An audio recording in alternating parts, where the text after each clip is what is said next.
함께 보실 할 말씀은 신약성경 요한복음 6장입니다. 오늘 6월 6일 요한복음 6장을 읽는 날인데 6장은 1절부터 71절까지 아주 길게 되어 있어서 다 읽기는 좀 시간이 제한이 되고요. 1절부터 15절까지 말씀을 읽은 이후에 전체 내용을 핵심 내용만 살펴보도록 하겠습니다. 신약성경 요한복음 6장 1절부터 15절까지 말씀, 신약성경 152면 전후를 보시면 되겠습니다. 1절부터 15절까지 함께 봉독합니다. 그 후에 예수께서 디베랴의 갈릴리 바다 건너편으로 가심에 큰 무리가 따르니 이는 병자들에게 행하시는 표적을 보았음이로라. 예수께서 산에 오르사 제자들과 함께 거기에 앉으시니 마침 유대인의 명절인 유월절이 가까운지라. 예수께서 눈을 들어 큰 무리가 자기로 오는 것을 보시고 빌립에게 이르시되 우리가 어디서 떡을 사서 이 사람들을 먹이겠느냐 하시니 이렇게 말씀하심은 친히 어떻게 하실지를 아시고 빌립을 시험하고자 하심이라. 빌립이 대답하되 각 사람으로 조금씩 받게 할지라도 200데나리온의 떡이 부족하리이다. 제자 중 하나 곧 시몬 베드로의 형제 안드레가 예수께 여짜오되 여기 한 아이가 있어 보리떡 5개와 물고기 2마리를 가지고 있나이다. 그러나 그것이 이 많은 사람에게 얼마나 되겠사옵나이까. 예수께서 이르시되 이 사람들로 앉게 하라 하시니 그곳에 잔디가 많은지라. 사람들이 앉으니 수가 5,000명쯤 되더라. 예수께서 떡을 가져 축사하신 후에 앉아있는 자들에게 나눠주시고 물고기도 그렇게 그들의 원대로 주시니라. 그들이 배부른 후에 예수께서 제자들에게 이르시되 남은 조각을 거두고 버리는 것이 없게 하라 하심으로 이에 거두니 보리떡 5개로 먹고 남은 조각이 12바구니에 찼더라. 그 사람들이 예수께서 행하신 이 표적을 보고 말하되 이는 참으로 세상에 오실 그 선지자라 하더라. 그러므로 예수께서 그들이 와서 자기를 억지로 붙들어 임금으로 삼으려는 줄 아시고 다시 혼자 산으로 떠나 가시니라. 아멘. 네, 감사합니다. 오늘 말씀 읽기 본문은 요한복음 6장입니다. 요한복음 6장은 1절부터 71절까지 아주 길게 내용이 되어 있는데 그 내용의 문단을 나누면 여러분들 말씀일기 책자에 나와 있는 것처럼 총 크게 5개로 나눌 수 있습니다. 1절부터 15절까지는 일명 이 오병이어 사건이다라는 내용인데 물고기 2마리와 보리떡 5개로 5,000명을 먹이시고 12바구니를 남긴 그 장면이 나오고요. 16절부터 21절까지는 제자들에게 가실 때 물 위를 걸어서 그들에게 가신 그 예수님의 신성을 표현하는 장면이 나옵니다. 그리고 22절부터 30절까지는 가버나움에서 예수님께서 가르치신 내용이 나오고요. 그리고 31절부터 65절까지는 오병이어 사건을 통해서 알려주시고자 하는 뜻, 생명의 떡으로서의 자신이 이 땅에 왔다라는 것을 알려주는 그런 내용이 나옵니다. 그리고 마지막 66절부터 71절, 생명의 떡이 자신이다라는 것들을 알려주었을 때 많은 사람들 중에 그 내용이 어려워서 무슨 내용인가 이해하지 못하는 사람이 있어서 떠나는 사람도 있었는데 너희들도 떠나겠느냐 제자들에게 물었을 때 베드로가 떠나지 않겠다라고 생명의 떡이 되시는 예수님께 함께 있겠다라고 고백하는 그런 내용들이 나옵니다. 내용을 하나하나 세부적으로 다 살펴보기는 시간이 제한이 되기 때문에 6장에서 가장 많이 다루고 있는 부분 오병이어 사건의 해석, 그 내용에 대해서 살펴보도록 하겠습니다. 우선 우리가 읽었던 1절부터 15절까지는 우리가 잘 알고 있는 오병이어 사건이 나오는데 그 내용에 대해서 잠깐 다시 한번 설명해 드리도록 하겠습니다. 예수님께서 이쪽 저쪽 다니시다가 갈릴리 바다 건너편으로 가셔서 또 하나님의 말씀을 전하는 사역을 합니다. 그런데 예수님께서 돌아다니시면서 많은 표적들, 기적들을 행하심으로 말미암아 그것이 궁금하고 신기해서 많은 사람들이 따라오게 됩니다. 그런데 그 많은 사람들을 가리키기 위해서 산 중턱에서 예수님께서 그들을 앉히고 또 말씀을 전하십니다. 그런데 때가 이제 시장하게 된 그 때가 되자 예수님께서 빌립을 시험하고자 이 사람들에게 떡을 사서 어떻게 사람을 먹일 것이냐 이렇게 묻게 됩니다. 그런데 이것은 빌립을 시험하기 위한 그런 말씀입니다. 너희들이 걱정하지 않아도 이 생명의 이들에게 충분하게 먹일 양식이 내가 있다라는 것들을 알려주기 위해서 빌립에게 말했지만 빌립은 단순히 육적인 생각들, 눈에 보이는 실제적인 대답을 합니다. 이 많은 사람을 다 먹이려고 하면 200데나리온 정도는 필요합니다 라고 말을 합니다. 200데나리온이라는 것은 한 사람의 노동자가 하루 품삯으로 받는 것이 1데나리온이기 때문에 200일 동안 하는 일인 것입니다. 대략으로 잡아도 하루에 10만 원이다. 하루 품삯이 10만 원이다. 일당이 10만 원이다. 라고 해도 2천만 원 정도 되는 양의 그런 돈이 있어야 되고 그것을 떡으로 사서 줘야 됩니다. 그런 할 수가 없습니다. 이렇게 말합니다. 근데 제자 중에 한 명인 안드레가 와서 여기 한 아이가 가져온 보리떡 5개와 생선 2마리가 있습니다. 그런데 이것 갖고 어떻게 이 사람들 다 먹입니까? 이렇게 말을 합니다. 그러자 예수님께서는 그 한 사람 분량의 식사를 가지고 축사하시고 그 사람들에게 나누어 줄 때 그들이 충분히 아주 배불리 먹고 남게 되었던 것입니다. 그래서 제자들에게 그 남은 것을 가지고 거두어 두라 하니 그 남은 것을 거두었을 때 12바구니에 가득 찬 그 내용들을 살펴볼 수가 있는 것입니다. 이것이 이른바 오병이어의 사건이라고 이렇게 표현하고 있는데 이 오병이어의 사건은 요한복음에만 드러난 것이 아니라 마태, 마가, 누가 동일하게 기록되어 있는 것을 볼 수 있습니다. 그런데 여기서 중요한 게 무엇인가? 오병이어의 사건을 통해서 말씀하고자 하는 그 내용, 참된 하나님 예수님께서 드러내고자 하는 그 뜻을 마태, 마가, 누가는 기록하고 있지 않습니다.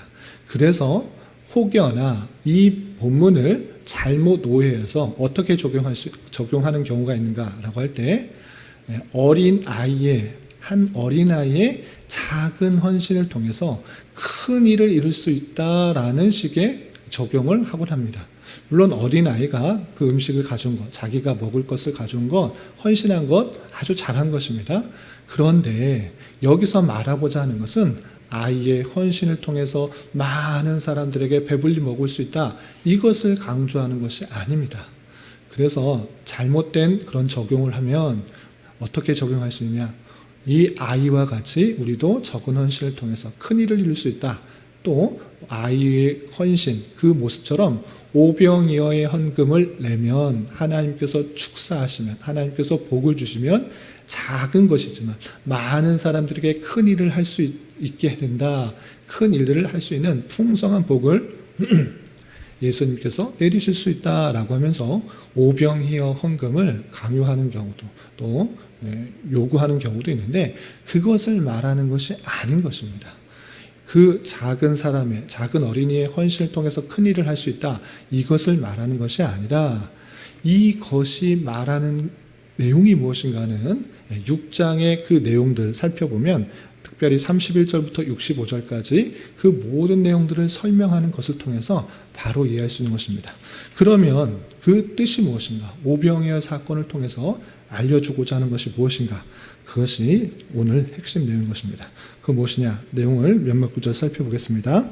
조금 건너뛰어서 32절 보면 이렇게 되어 있습니다. 32절 보시면 예수께서 이르시되 내가 진실로 진실로 너에게 이르노니 모세가 너에게 하늘로부터 떡을 준 것이 아니라 내 아버지께서 너에게 하늘로부터 참떡을 주시나니 33절 하나님의 떡은 하늘에서 내려 세상에서 생명을 주는 것이라. 예전에 모세 시대 때 광야에서 만나를 먹은 거 있지 않느냐? 너의 노력과 너의 수고를 통해서 만나를 얻은 것이냐? 그렇지 않다. 하나님께서 은혜를 주셔서 생명을 얻게 하는 그런 양식을 먹게 된 것이다. 하나님께서 내려주셔서 먹게 한 것이 그 양식이고 생명을 주는 것이었다. 이렇게 표현하는 것입니다. 그런데 지금 내가 준 이 떡의 의미가 무엇인가? 35절 이렇게 표현되고 있는 것입니다. 35절 예수께서 이르시되 나는 생명의 떡이니 내게 오는 자는 결코 줄이지 아니할 터이요 나를 믿는 자는 영원히 목마르지 아니하리라 했습니다. 생명의 떡, 구약시대에 모세시대에 광야에서 만나를 먹었던 것, 하나님께서 주시는 생명의 양식을 먹었던 것, 그거 한번 생각해봐라. 하나님의 은혜로서만 먹어 살 수 있다는 것을 알려주었는데 이제 내가 다시 한번 생명의 떡이라는 것을 보여주는 것이다. 나는 생명의 떡이다. 하늘로부터 오는 생명의 떡이다.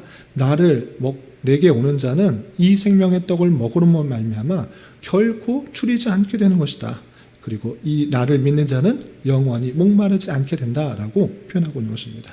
그러니까 이 오병이어의 사건을 통해서 보여주시고자 하는 것은 무엇인가? 어린아이의 헌신을 통해서 많은 사람들이 복되게 될 수 있다. 이것을 강조하는 것이 아니고 내가 참된 생명의 양식, 생명의 떡이므로 나를 통해서만이 참된 생명을 얻을 수 있다는 것을 보여주는 것입니다. 여기만 그렇게 표현되는 것이 아니라 계속해서 그렇게 말씀해 주고 있습니다. 조금 건너뛰어서 47절 이하 이런 표현도 있습니다. 47절 진실로 진실로 너희에게 이르노니 믿는 자는 영생을 가졌나니 내가 곧 생명의 떡이니라. 내가 곧 생명의 떡이니라라고 또 밝혀주고 있습니다. 또 49절 너희 조상들은 광야에서 만나를 먹었어도 죽었거니와 이는 하늘에서 내려오는 떡이니 사람으로 하여금 먹고 죽지 아니하게 하는 것이니라. 51절 나는 하늘에서 내려온 살아있는 떡이니 사람이 이 떡을 먹으면 영생하리라. 내가 줄 떡은 곧 세상의 생명을 위한 내 살이니라 하시니라 했습니다. 또 53절 이하 58절까지 보시면 예수께서 이르시되 내가 진실로 진실로 너희에게 이르노니 인자의 살을 먹지 아니하고 인자의 피를 마시지 아니하면 너희 속에 생명이 없느니라. 제가 성찬 베풀 때 늘 하는 말씀입니다. 이 성찬의 의미가 무엇인지를 잘 밝혀주는 그런 말씀인데 또 54절 내 살을 먹고 내 피를 마시는 자는 영생을 가졌고 마지막 날에 내가 그를 다시 살리리니 내 살은 참된 양식이요 내 피는 참된 음료로다. 내 살을 먹고 내 피를 마시는 자는 내 안에 거하고 나도 그 안에 거하나니 살아계신 아버지께서 나를 보내심에 내가 아버지로 말미암아 사는 것 같이 나를 먹는 그 사람도 나로 말미암아 살리라. 이것은 하늘에서 내려온 떡이니 조상들이 먹고도 죽은 그것과 같지 아니하여 이 떡을 먹는 자는 영원히 살리라 라고 말씀해 주시고 있는 것입니다. 오병이어의 사건, 단순히 예수님께서 가진 능력이 크다 이 정도로 말하는 것이 아닙니다. 예수님께서 물론 능력이 많으셔서 많은 기적들 행하셨습니다. 병든 자를 낫게 하시고 또 무리를 걷는 신기한 일들을 많이 행하셨습니다. 물론 그것이 예수님께서 가지고 계시는 왕으로서의 전능자로서의 그 신성을 표현하는 것이지만 특별히 오병이어의 사건을 통해서 우리가 잘 깨달아야 되는 것은 무엇이냐고 하면 예수님께서 방금 말씀하신 것처럼 내가 하늘에서 내려오는 참된 떡이다. 생명의 떡이다. 너희들이 먹는 것 가지고 영생할 수 있느냐? 없다. 나를 통해서 내가 참된 양식이 되어서 떡이 되어서 이것을 먹어야지. 이것을 먹는 자만이 참된 생명을 얻을 수 있다라는 것을 보여주는 것입니다. 그렇기 때문에 오병이어 사건을 통해서 5,000명을 먹인 사건을 통해서 우리가 깨달아야 되는 것은 무엇이냐라고 하는 것은 한 사람 분량의 식량으로서도 5,000명을 먹이고도 12강주리를 남은 것 같이 한 사람의 생명, 예수 그리스도의 생명으로 택하신 모든 사람의 생명을 대신할 정도로 충분히 주실 수도, 충분히 먹이시고도 남을 정도의 그런 능력을 갖고 계시는 분이다. 이것을 알려주는 것입니다. 예수님께서 한 사람으로 오셨기 때문에 한 사람만 구원하시는 것 아니다. 여기 있는 사람, 남자만 5,000명 충분히 먹이고도 남을 그런 능력을 갖고 계시는 그런 생명의 떡이 되는 분이시다라는 것을 알려주는 것입니다. 그 내용을 통해서 우리는 무엇을 알아야 되는가? 예수님께서 그런 한 사람으로 오셨지만 택하신 그 백성들을 위해서 충분히 먹이시고 생명을 살리실 정도로의 그런 능력을 갖고 계신다라는 것을 알아야 될 것이고, 여기서 추가적으로 알아야 되는 것은 무엇이냐라고 하면 예수님께서 그런 많은 능력을 갖고 계시기 때문에 모든 사람, 이 세상에 태어난 모든 사람을 위해서 생명을 주시는가? 그렇지 않다라는 것입니다. 하나님께서 구별하신, 하나님께서 택하신 그 자들, 하나님께서 예수님께서 주신 자를 위해서 그 생명을 하나님께서는 주신다. 이렇게 표현하고 있는 것입니다. 어떻게 표현하고 있느냐? 몇 구절을 보겠습니다. 37절, 6장 37절 보시면 예수님께서 이 세상 모든 사람을 살릴 수 있을 만한 그런 충분한 양식이 되지만 그 사람을 다 살리는 것이 아니라 어떻게 표현되고 있냐면 37절 보시면 아버지께서 내게 주시는 자는 다 내게로 올 것이요 내게 오는 자는 내가 결코 내쫓지 아니하리라. 제한된 사람을 말하고 있는 것입니다. 이 세상 모든 사람들을 위해서 내가 희생한다 이렇게 표현하지 않고, 내가 그 생명의 때가 생명의 떡이 된다 이렇게 표현하지 않고, 아버지께서 내게 주시는 자, 그 제한된 사람, 하나님께서 뜻하셔서 택하셔서 예수께 맡긴, 예수께 의탁한 그 사람들을 내가 쫓지 않고 그 사람들을 위해서 희생하고 생명이 떡이 되어주겠다 이렇게 말씀하신 것입니다. 여기만 그렇게 표현되고 있는가? 그렇지 않고 39절 이런 표현도 있습니다. 39절 나를 보내신 이의 뜻은, 성부 하나님의 뜻은 무엇인가? 내게 주신 자 중에 하나도 잃어버리지 아니하고 마지막 날에 다시 살리는 이것이니라. 내게 주신 자 중 하나님께서 예수 그리스도께 맡겨주신 자, 택하여 주신 자, 뜻하신 자가 분명히 있는 것입니다. 그 자는, 하나님께서 예정하신 자는 한 명도 잃지 않고 예수 그리스도께서 다시 살릴 것이다. 그 중보의 사역을 통해서 한 사람도 빠지지 않고 반드시 살리실 것이다라는 그 예수님의 선포가 있는 것입니다.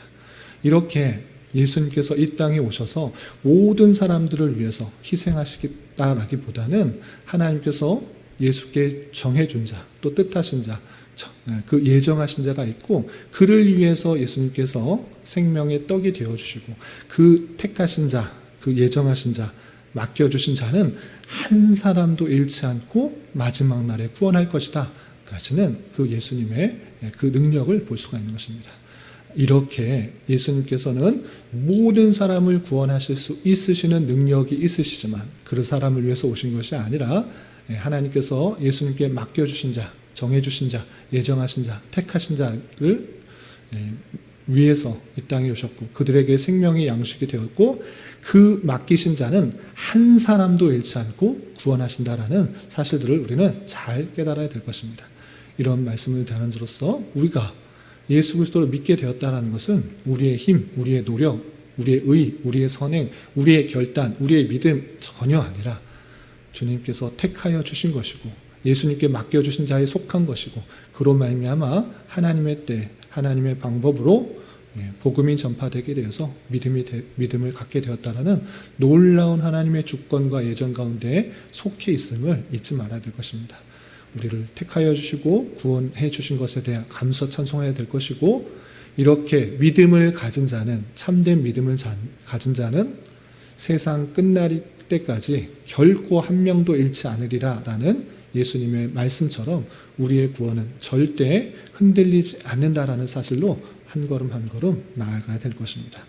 그리고 한 가지 더 도전을 드리고 싶은 것은 이 말씀 중에 거기에 있던 사람들이, 많은 군중들이 하나님의 일을 어떻게 하면 좋습니까? 내가 하나님의 일을 어떻게 하면 좋습니까? 물을 때 예수님께서 이러한 답변을 하신 것을 좀 살펴봤으면 좋겠습니다. 어떤 말씀인가?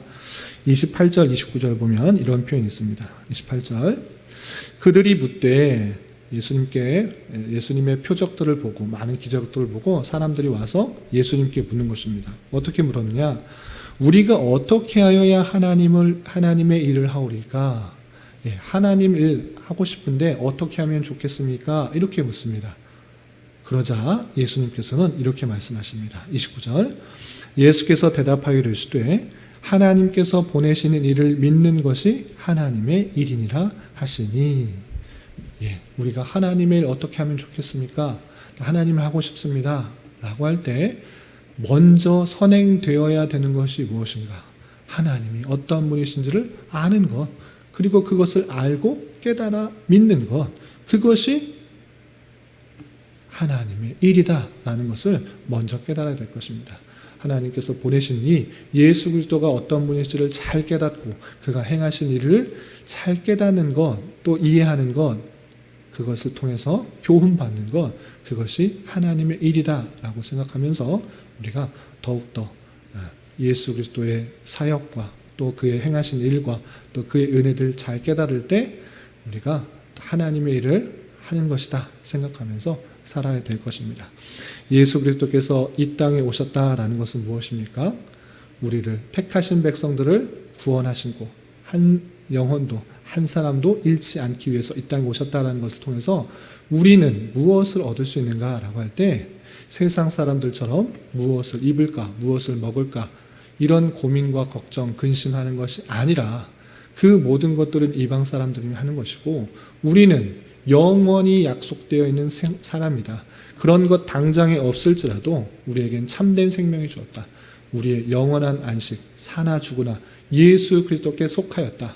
그것을 기억하면서 감사 찬송하며 주님께서 주시는 풍성한 생명의 양식을 먹으며 순간을 살아도 영혼에 속한 자로서 땅을 밟고 살지만 하늘에 속한 자로서의 정체성을 가지고 담대하게 살아가는 것입니다.